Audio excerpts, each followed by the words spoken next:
आज की प्रेरणादायक कहानी है असली मित्रता। यह एक सच्ची कहानी है, तो कहानी को अंत तक जरूर देखिएगा, इससे आपको प्रेरणा जरूर मिलेगी।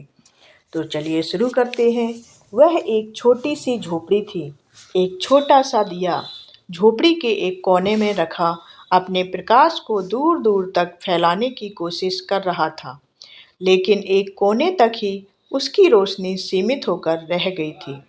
इस कारण झोपड़ी का अधिकतर भाग अंधकार में डूबा था। फिर भी उसकी यह कोशिश जारी थी कि वह झोपड़ी को अंधकार रहित कर दे। झोपड़ी के कोने में टाट पर दो आकृतियां बैठी कुछ फुसफुस कर रही थीं। वे दोनों आकृतियां एक पति पत्नी थे।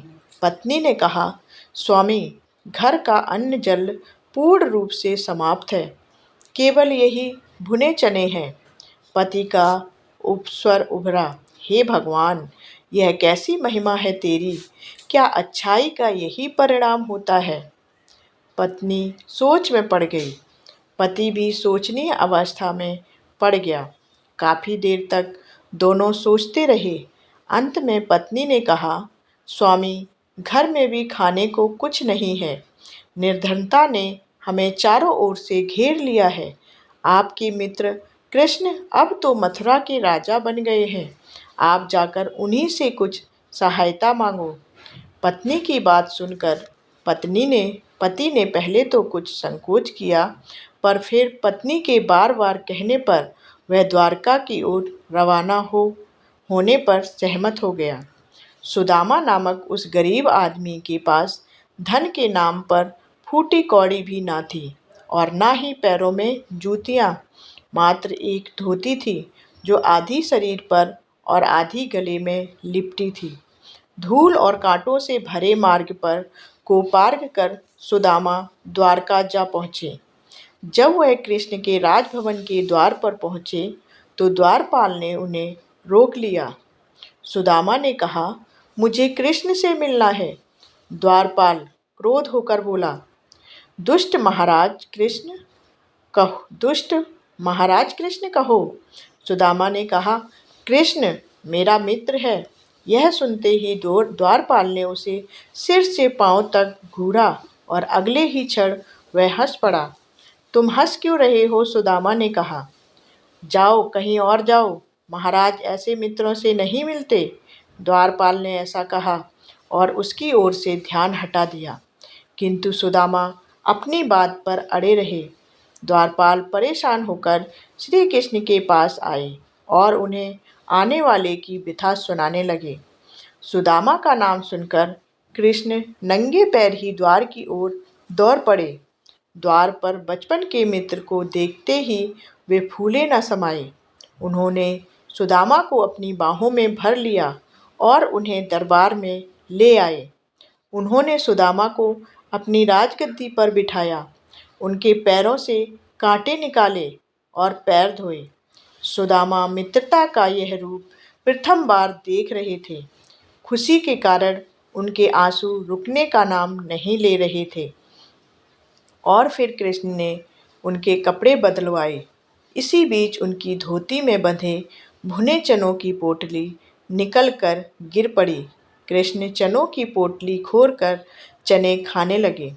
द्वारका में सुदामा को बहुत सम्मान मिला, किंतु सुदामा फिर भी आशंकाओं में घिरे रहे, क्योंकि कृष्ण ने एक बार भी उनके आने का कारण नहीं पूछा था।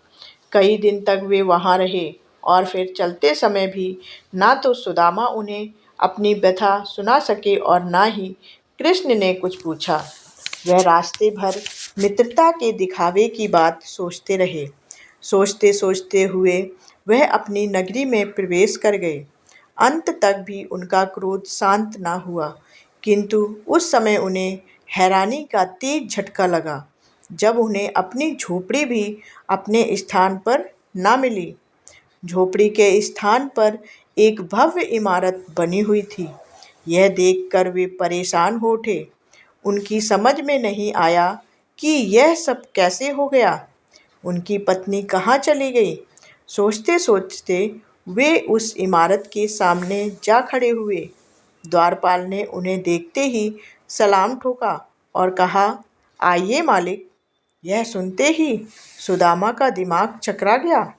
यह क्या कह रहा है, उन्होंने सोचा। तभी द्वारपाल पुनः बोला, क्या सोच रहे हैं मालिक, आइए ना। यह मकान किसका है? सुदामा ने अचकचाकर पूछा। क्या कह रहे हैं मालिक, आप ही का तो है।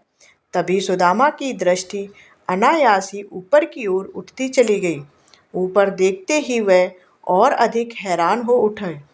ऊपर उनकी पत्नी एक अन्य औरत से बात कर रही थी। उन्होंने आवाज़ दी।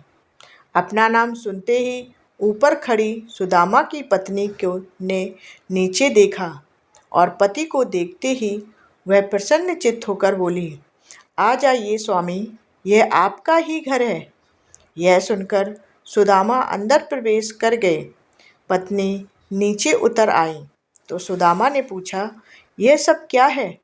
पत्नी ने कहा, कृष्ण की कृपा है स्वामी। क्या सुदामा के मुंह से निकला। अगले ही पल वे सब समझ गए। फिर मन ही मन मुस्कुराकर बोले, छलिया कहीं का। इस कहानी से हमें क्या शिक्षा मिलती है?